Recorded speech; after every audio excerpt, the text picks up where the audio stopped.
Halo Sobat BKKBN, kembali lagi bersama aku Fidel di podcast keren BKKBN Provinsi Lampung. Nah, hari ini kita akan membahas tema yang sangat spesial nih, bersama kakak-kakak yang spesial juga dari Forum Genre Lampung dan juga Duta Genre Indonesia yang mewakili Lampung di tahun 2023 dan juga tahun 2024. Boleh dong Kak Adi perkenalan nih ke Sobat BKKBN. Halo Sobat BKKBN, perkenalkan nama aku Adi Putra Darmawan dan aku merupakan perwakilan dari Genre Provinsi Lampung sekaligus Duta Genre Indonesia Provinsi Lampung tahun 2023. Nah selanjutnya yang cantik, boleh Kak Kalia perkenalan ke Sobat BKKBN? Halo Sobat BKKBN, kenalin nama aku Siti Kalia Rauda Zahra. Aku juga merupakan salah satu perwakilan dari Forum Genre Indonesia Provinsi Lampung. Dan aku juga kebetulan merupakan salah satu Duta Genre Indonesia tahun 2024. Salam kenal semuanya. Udah kenalan dengan dua narasumber kita. Jadi Sobat BKKBN, hari ini kita akan membahas terkait pelecehan seksual dan juga kekerasan seksual, yang merupakan salah satu kejahatan yang lagi marak-maraknya nih. Jadi kita hari ini akan membahas tema ini bersama kakak-kakak yang keren. Pertama ke Kak Kalia deh, aku mau nanya. Kak Kalia, menurut Kak Kalia nih, sebetulnya kekerasan seksual dan pelecehan seksual itu apa sih?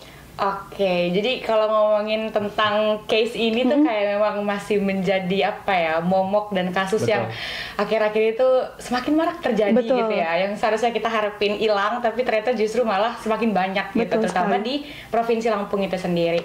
Nah, kalau definisi pelecehan seksual dan kekerasan seksual bagi aku sendiri gitu, mungkin sebagian orang menganggap bahwa kekerasan seksual dan pelecehan seksual itu sama gitu kan. Tapi sebenarnya ada loh hal yang membedakan. Jadi kalau pelecehan seksual sendiri itu ketika dimana seseorang itu merasa terhina, direndahkan, dan juga dia ngerasa bahwa hak reproduksinya, seksualnya itu nggak dihargai sama orang lain. Tapi kalau kekerasan seksual sebenarnya sama, dia merupakan salah satu tindakan yang juga merendahkan orang lain dan lain sebagainya, yang menyerang sistem reproduksi maupun seksual seseorang, tetapi di dalamnya itu ada kekerasan, ada ancaman yang itu membedakan dengan pelecehan seksual gitu. Tapi walaupun di kekerasan seksual tuh ada kekerasannya nih, ada ancamannya, berarti itu dampaknya lebih parah dong? Enggak, sama aja gitu. Tetap dua kegiatan gitu ya, yang sebenarnya nggak boleh kita lakukan dan dampaknya itu akan luar biasa ke korban gitu. Seperti itu. Jadi sebetulnya kekerasan seksual dan pelecehan seksual ini hal yang berbeda, namun mereka ini saling keterkaitan seperti itu ya Kak ya. Nah, Kak Adi, aku mau nanya, tindakan apa saja sih yang sebetulnya termasuk dalam pelecehan seksual maupun kekerasan seksual? Tadi sudah disampaikan ya sama Kak Kalia bahwasannya sebenarnya kekerasan seksual sama pelecehan seksual itu dua hal yang sangat-sangat berbeda gitu ya. Kalau misalnya kita lihat dari kekerasan seksual, artinya dalam sebuah tindakan tersebut ada sebuah kekerasan yang dilakukan, seperti pemerkosaan. Nah, itu merupakan salah satu tindakan kekerasan seksual gitu ya. Atau meraba bagian tubuh yang seharusnya tidak boleh dipegang oleh orang lain dan lain sebagainya, itu merupakan sebuah tindakan yang termasuk ke dalam kekerasan seksual. Sedangkan kalau pelecehan seksual ini merupakan sebuah hinaan atau sebuah tindakan untuk merendahkan seseorang gitu ya, yang menyangkut dalam sesuatu hal yang menyangkut seksual gitulah ya. Misalnya kalau pelecehan seksual itu dibagi menjadi dua ya Kak ya, baik itu verbal maupun non verbal. Nah, kalau verbal itu mungkin dia masuknya ke catcalling gitu. Nah, kalau catcalling itu tuh mungkin orang-orang itu kalau catcalling ini mungkin dianggap hal yang wajar gitu ya. Orang-orang tuh nggak sadar kalau misalnya sebenarnya catcalling itu merupakan salah satu tindakan pelecehan seksual gitu ya. Apalagi banyak banget ya istilah-istilah sekarang yang kalau misalnya kita main TikTok itu ada aja istilah-istilah baru gitu kan. Kayak misalnya ya mungkin kalau teman-teman remaja pasti udah paham banget gitu ya, kata-kata apa sih yang sebenarnya ternyata sebenarnya ini tindakan catcalling loh, termasuk ke pelecehan seksual loh gitu. Nah, sebenarnya itu banyak banget orang yang nggak sadar. Nah, teman-teman tuh harus memahami bahwa catcalling itu bukan sebuah pujian ya Kak Kalia ya.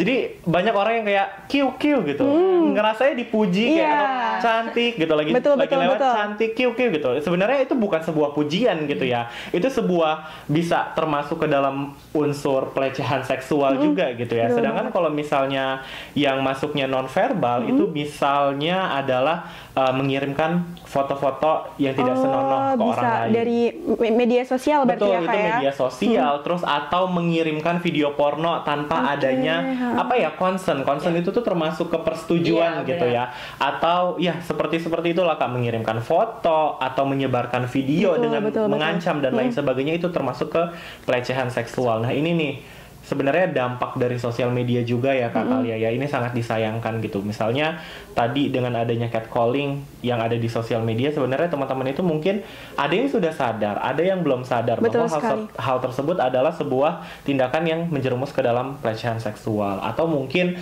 mengirimkan foto, video tanpa persetujuan gitu. Mungkin misalnya aku punya teman, aku ngerasa temen itu kita sudah dekat banget, terus tiba-tiba dia mengirimkan hal kecilnya, mungkin stiker kali ya, stiker WhatsApp itu kan ada aja tuh yang nyeleneh gitu kan ya. Mungkin anggapannya itu adalah salah satu hal yang bercandaan gitu kan. Tapi ya kalau misalnya aku tidak menyetujui, aku tidak setuju dengan tindakan yang dia lakukan, ya itu termasuk ke salah satu bentuk pelecehan seksual juga sebenarnya gitu. Oke, jadi sebetulnya pelecehan seksual ini nih terjadinya bukan secara langsung, bahkan secara tidak langsung pun sangat banyak terjadi gitu ya Kak ya. Jadi untuk teman-teman udah harus lebih hati-hati lagi seperti itu. Nah, kita membahas salah satu masalah yang terjadi di Provinsi Lampung nih Kak, terkait pedofil anak yang baru-baru ini beritanya sangat viral gitu ya. Menurut kalian, tanggapan kalian melihat berita seperti ini bagaimana? Dari Kak Kalia dulu deh, boleh. Ini mungkin juga sobat BKKBN gitu lihat gitu di sosial media terkait isu ini, karena lumayan banyak juga yang nge-up lagi kasus ini gitu kan, karena setahu aku tuh udah terjadi beberapa bulan yang lalu, terus hilang, terus sekarang muncul lagi. Gitu kan. Nah sebenarnya kalau tanggapan aku ngelihat kasus ini tuh jujur sangat campur aduk sih. Sedihnya iya, keselnya iya, marahnya iya, sampai ada kayak kok bisa ya, kayak kok tega ya, kok kayak gini sih gitu, kayak banyak pertanyaan kok gitu kan. Dan karena memang ini kan dilakukan oleh salah satu oknum guru ya. Oknum guru gitu kan, yang kita tuh berharap bahwa anak kalau kita udah sekolahin itu ya mendapatkan hal-hal yang bagus gitu kan, hal-hal yang baik, tapi justru malah melakukan hal-hal yang seharusnya nggak dilakukan sama guru gitu kan, sama siapapun lah gitu kan. Nah jadi ngelihat ini tuh bener-bener di luar nalar kita gitu, dan sedih sih gitu. Tapi memang kalau ngelihat dari si korbannya gitu kan, yang aku tahu bahwa dia ngalamin depresi, takut dan lain sebagainya, karena memang ya itu gitu loh, dampak dari kekerasan seksual ataupun pelecehan seksual itu tuh emang sebesar itu. Apalagi kan ini korbannya adalah anak-anak ya, yang seharusnya kita nih sebagai orang tua tuh kalau di genre ada 8 fungsi keluarga gitu kan, sebagai pihak pelindung seharusnya kan, tapi justru malah orang-orang yang bisa ya seharusnya melindungi justru malah melakukan hal-hal yang nggak pernah kita sangka gitu kan. Jadi sangat disayangkan, dan seharusnya kita punya kesadaran lah gitu untuk bisa setidaknya kalaupun memang kita tidak bisa melindungi orang-orang di sekitar kita, ya jangan sampai kita yang justru malah melakukan hal tersebut. Betul gitu sekali, apalagi bahasanya kalau guru itu adalah orang tua kita ya Kak ya. Oke, kalau dari Kak Adi sendiri tanggapannya seperti apa? Oke, memang kalau misalnya kita ngebahas isu yang lagi happening banget ya, khususnya di Provinsi Lampung, ini sangat luar biasa banget ya dampaknya gitu ya. Ini sangat disayangkan sebenarnya. Ya tadi sudah dijelaskan sama Kak Kalia bahwasanya mungkin orang tua menganggap bahwa menyekolahkan anak, khususnya mungkin sekolahnya itu termasuk ke kategori sekolah Islam gitu ya. Karena kan salah satu instansi atau lembaga pendidikan yang mungkin menerapkan basis-basis keilmuan Islam di dalam metode-metode pembelajarannya. Tapi justru sangat disayangkan gitu loh. Mungkin orang tuanya memiliki ekspektasi, kalau misalnya anak saya disekolahkan di lingkungan yang mungkin lebih memahami agama, pastinya akan ada keamanan gitu, keamanan dan kenyamanan. Tapi ternyata tidak gitu kan. Dan yang parahnya lagi adalah pelaku ini merupakan salah satu oknum guru, dan gurunya itu mungkin dia juga ngajarnya basisnya agama ya, kalau aku nggak salah itu bahasa Arab gitu. Nah tapi ternyata dia tidak mencerminkan apa ya nilai-nilai dari sosok guru itu sendiri gitu kan ya. Agama juga ya kayak betul. Gitu. Nah ini yang sangat disayangkan, apalagi mungkin kalau misalnya kita kategorikan salah satu tindakan ini termasuk ke tindakan child grooming kali ya, mungkin lebih tepatnya gitu, yang dimana kalau child grooming ini merupakan apa ya, sebuah keadaan yang dilakukan oleh orang dewasa untuk memanipulasi sang korban gitu loh. Mungkin kita bisa sebutnya sosok predator ini nih mencoba untuk mendekatkan diri kepada sang korban untuk memberikan rasa aman, nyaman, sampai akhirnya sang korban ini mungkin ada rasa percaya, namun ternyata disalahgunakan. Ada kata manipulasi di dalam pengertian dari child grooming ini. Sampai akhirnya yaitu sang korban akhirnya sudah percaya, maka terjadilah tindakan-tindakan tersebut sampai akhirnya membuat sang korban ini trauma. Apalagi korbannya masih 11 tahun ya Kak. Itu yang sangat disayangkan gitu. 11 tahun loh. Apa sih istilah katanya?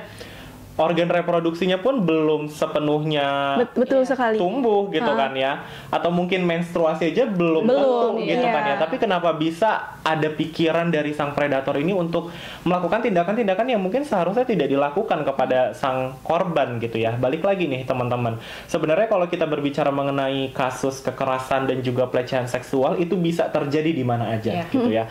Bahkan bisa terjadi di lingkungan pertemanan, bisa terjadi di lingkungan sekolah kayak kasus yang lagi kita bahas, bahkan bisa terjadi di lingkungan keluarga gitu loh. Jadi sebenarnya korban itu bisa terjadi ke siapa saja dan pelaku itu tuh bisa siapa saja gitu loh. Nggak menutup kemungkinan ada juga loh cerita yang dia dicabuli oleh ayahnya atau dari keluarga kerabat om atau tante gitu ya, karena tidak menutup kemungkinan ya kalau kasus pelecehan dan kekerasan seksual ini bisa terjadi antara perempuan dan juga laki-laki gitu ya. Atau mungkin misalnya terjadi di lingkungan pertemanan, dan ini juga terjadi di lingkungan sekolah gitu kan. Dan sebenarnya kalau misalnya kita berbicara mengenai kasus ini, yang sangat disayangkan itu ya Kak Kalia, awalnya udah sempat happening gitu kan, terus tiba-tiba menghilang. Dan mungkin kalau kita juga sempat ngikutin apa sih dari kasus ini ya, kenapa bisa menghilang, karena sang pelaku, si predator itu minta apa ya, keringanan untuk melanjutkan dulu S2-nya. Itu kan gak make sense ya. Maksudnya tuh kayak kok bisa sang pelaku ini kepikiran untuk mengajukan apa ya, istilahnya keringanan untuk dia melanjutkan kuliahnya dulu S2, sedangkan korban di sini aja ketakutan. Korban di sini mengalami trauma seperti itu ya kayak dia pengen ngeraih pendidikan dia yang lebih tinggi, sedangkan korban aja masih stuck di situ loh. Mau sekolah aja takut gitu kan. Itu sangat disayangkan ya Kak Kalia. Itu yang bikin agak emosi benar. Ditangguhkan dengan alasan mau lanjut S2. Itu segimana dengan si korban gitu, dia masih SD kan, gitu SD. Masa depannya masih jauh banget gitu loh. Sedangkan sang pelaku dengan enaknya gitu, dengan alasan mau lanjut S2 dan tidak memikirkan dari sisi korban. Itu yang ngebuat kita, mungkin kita semua lah ya, yang melihat kasus itu kayak ikutan emosi sih pastinya gitu. Oke, jadi sebetulnya emang kekerasan seksual, baik pelecehan seksual ini bisa terjadi dimanapun, terjadi pada siapapun, baik itu terjadi di anak-anak, di remaja, bahkan di orang dewasa gitu ya. Nah, kalau membahas terkait dampaknya nih Kak, sebetulnya dampak apa ya yang korban itu merasakan hal itu gitu? Pastikan mereka setelah ada pelaku yang melakukan kekerasan seksual, mereka kerasa nih dampaknya. Nah, dari Kak Kalia, dampak apa sih sebetulnya yang korban rasakan gitu? Oke, sebenarnya kalau ngomongin dampak dan kita lihat dari kasus sebelumnya gitu ya, yang pertama itu adalah pasti akan berdampak ke psikologis si korban gitu.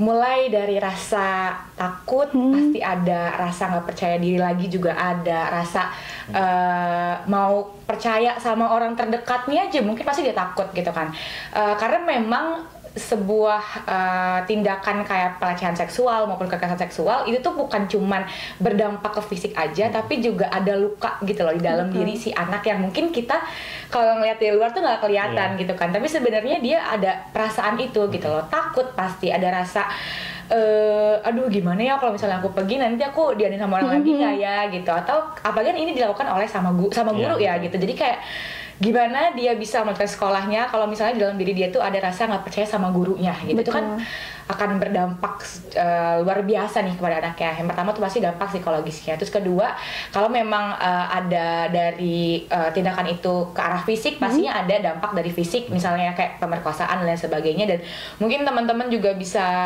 berpikir kayak kalau misalnya fisik ya berarti dari segi fisiknya itu pasti ada dampaknya lah, kayak misalnya organ reproduksinya yang kita nggak tahu bakal gimana dan lain sebagainya. Terus sebenarnya dampak dari korban dari kekerasan seksual ataupun pelecehan seksual ini bukan cuma ke korban aja, pasti juga ke keluarganya.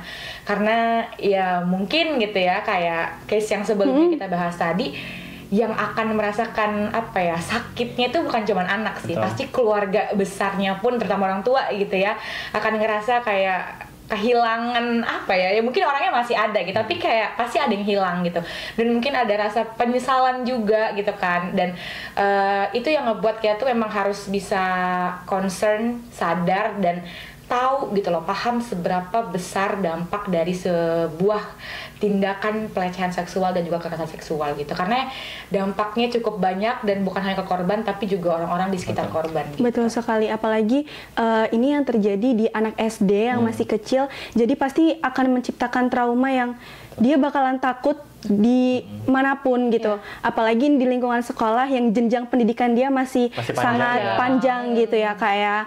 Oke, nah kita nih sebagai genre, Kak Adi dan juga Kak Kalia, peran apa sih yang bisa diambil oleh genre dalam kasus ini Kak Adi? Oke, sebenarnya kalau berbicara mengenai peran di genre ya, sebenarnya kita memang udah sadar banget ya bahwa kasus pelecehan dan kekerasan seksual itu memang benar-benar marak terjadi gitu ya. Betul. Baik yang ada di lingkungan sekitar kita ataupun jauh lebih luas gitu kan ya. Nah, sebenarnya kalau dari genre itu sendiri, kita belajar yang namanya tentang kesehatan reproduksi. Nah, kesehatan reproduksi ini kita sampaikan juga gitu kepada teman-teman yang ada di sekitar kita.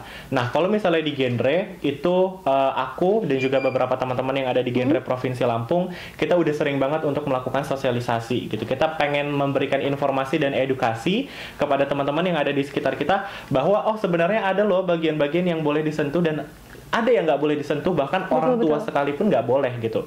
Nah, kita pengen memberikan informasi dan edukasi itu, bahwa sebenarnya banyak banget kasus kekerasan dan pelecehan seksual itu terjadi kepada anak. Nah, anak-anak itu kan nggak punya informasi yang komprehensif gitu ya. Anak-anak itu nggak punya informasi yang benar-benar lengkap. Mana sih sebenarnya yang boleh dipegang, mana sih sebenarnya yang nggak boleh gitu.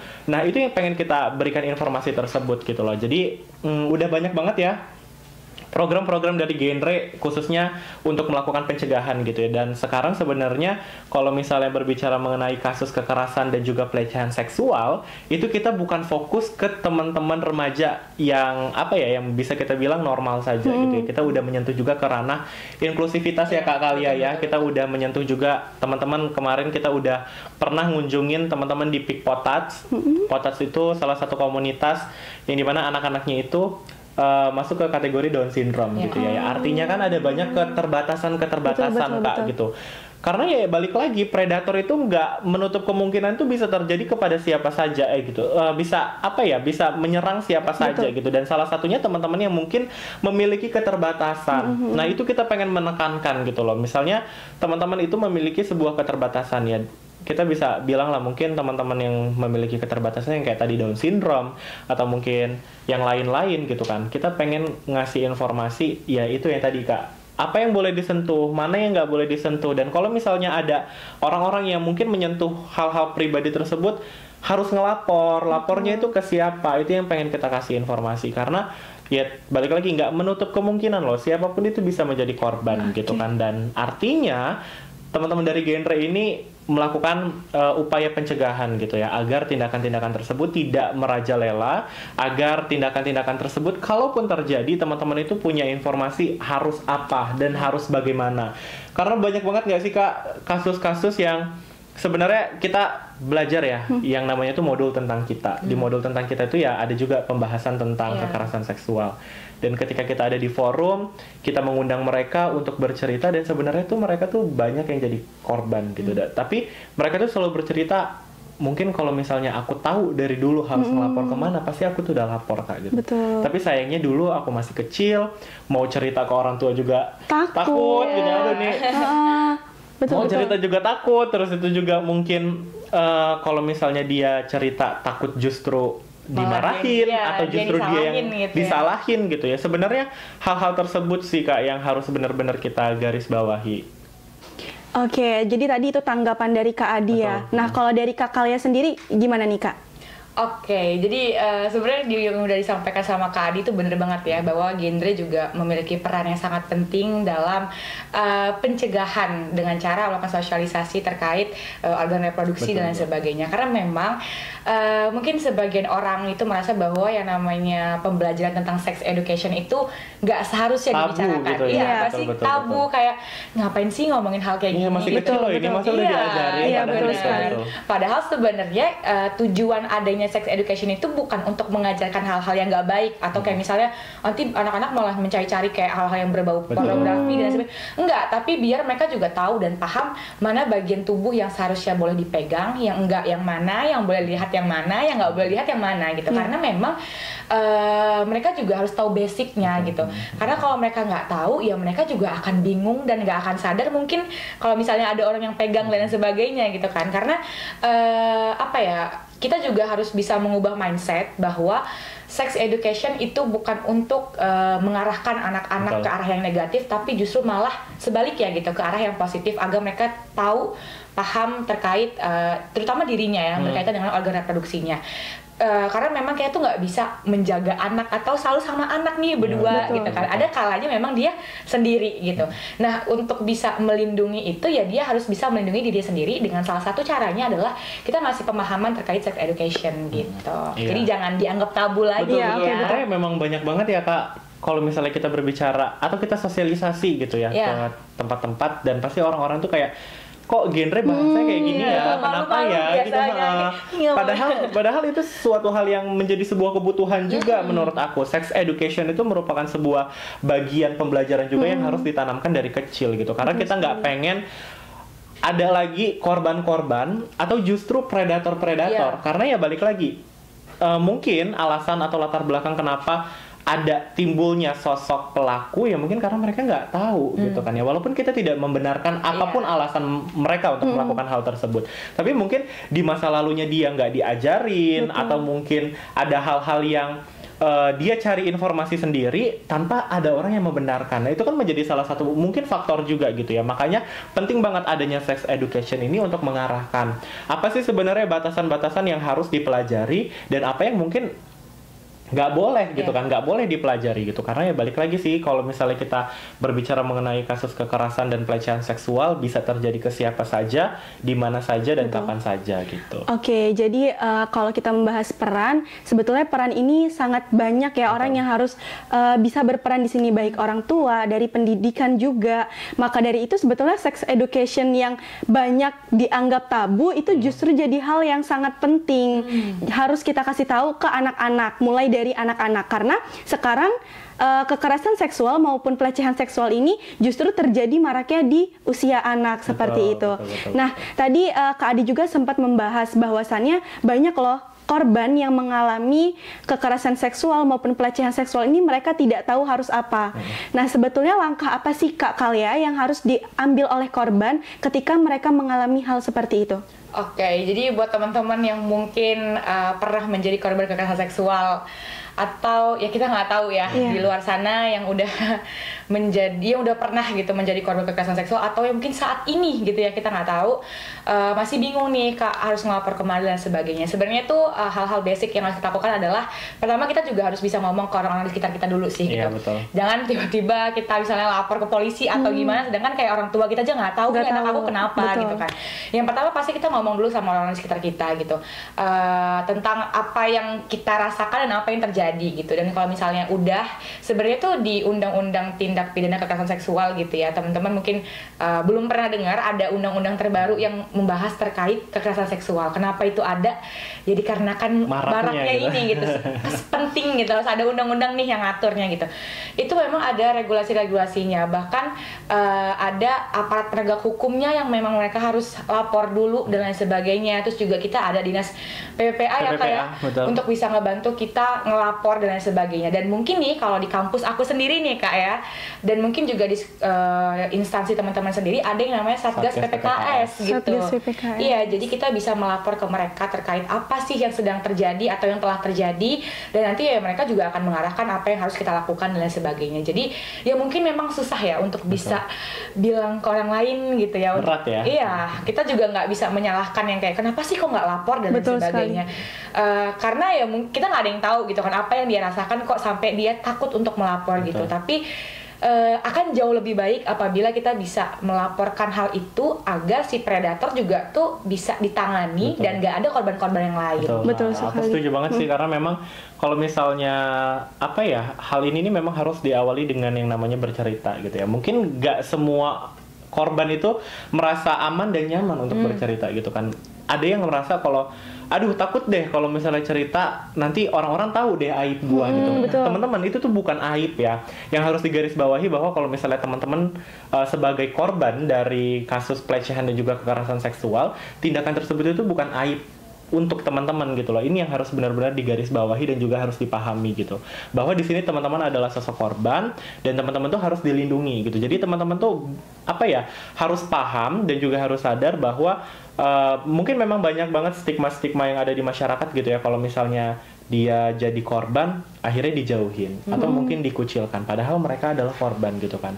Yang harusnya kita kucilkan, yang harusnya kita jauhi itu adalah sebenarnya adalah si pelakunya gitu, bukan korbannya. Jadi ya teman-teman, kalau di genre sendiri kita punya yang namanya sosok konselor sebaya, yang dimana kalau konselor sebaya itu memang mereka membantu untuk menyelesaikan sebuah permasalahan gitu ya.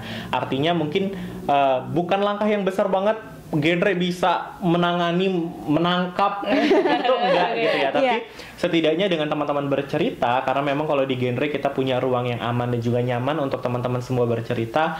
Mungkin dari cerita ini teman-teman genre bisa ngebantu, mungkin kita bisa bantu mengarahkan untuk membuat laporan, atau mungkin kita mencari juga yang kayak tadi ya dinas PPPA ataupun juga kita melapor ke Satgas PPKS agar maksudnya kita menjadi salah satu perpanjang tanganan gitu ya. Mungkin kalau sang korban nggak berani untuk speak up dan membuat laporan, mungkin teman-teman genre ini bisa kita bisa menjembatani ke sana gitu ya. Betul.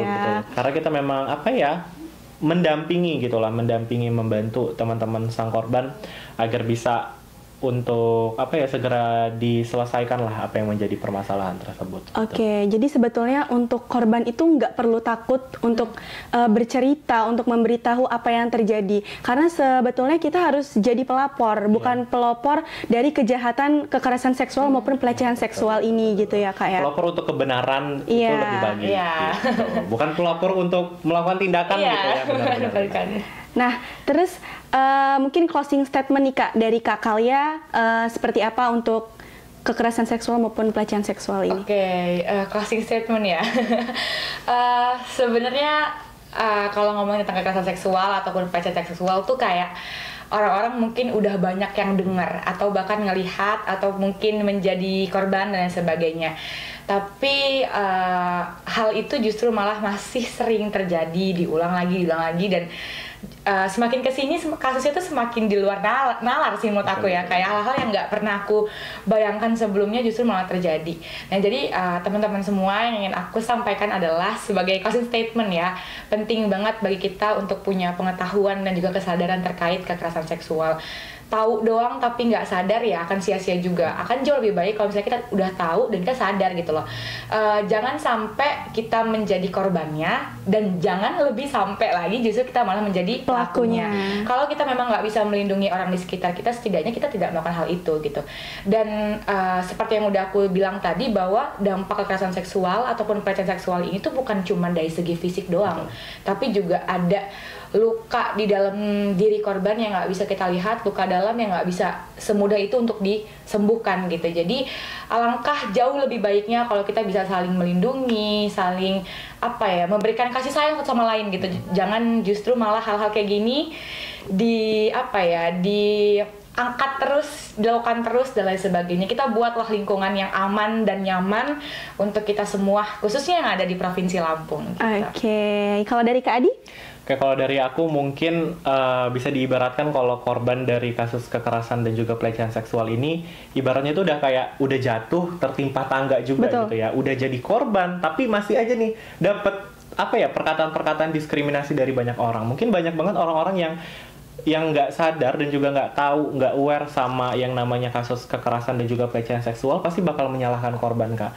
Kayak banyak banget kayak yang, ya lu sih pakai bajunya terbuka, gimana lo nggak diiniin gitu, lu sih terlalu seksi, bla bla bla. Padahal sebenarnya itu bukan jadi sebuah alasan juga ya untuk orang-orang bisa melakukan tindakan yang tidak baik ke dia gitu ya. Jadi jangan salahin pakaiannya, jangan salahin perilakunya, tapi yang harus disalahkan itu justru adalah pelakunya gitu ya. Jadi kita nggak boleh ngejudge orang itu dari cuman karena pakaiannya, kita nggak boleh ngejudge orang itu dari perilakunya. Ya harus kita judge, yang harus kita benar-benar hakimi adalah teman-teman yang melakukan tindakan tersebut atau pelakunya gitu. Jadi untuk seluruh teman-teman harapannya semoga kita bisa menciptakan lingkungan yang aman dan juga nyaman agar nantinya tidak ada lagi yang namanya kasus-kasus kekerasan dan juga pelecehan seksual yang terjadi di lingkungan kita gitu. Oke, jadi itu tadi teman-teman sahabat BKKBN bahasan terkait pelecehan dan juga kekerasan seksual yang sudah dikupas tuntas oleh Kak Kalia dan juga Kak Adi. Harapannya setelah kejadian-kejadian yang viral ini tidak ada lagi kejadian-kejadian selanjutnya, tidak ada lagi korban-korban selanjutnya, dan korban pelecehan seksual maupun kekerasan seksual ini harus berani untuk melapor apa yang ia alami, seperti itu ya Kak. Betul. Nah, mungkin cukup di sini sahabat BKKBN untuk podcast hari ini. Terima kasih sudah menonton video ini. Sampai jumpa di podcast-podcast selanjutnya. Aku tutup. Wassalamualaikum warahmatullahi wabarakatuh. Terima kasih Kak Adi, terima kasih Kak Kalia.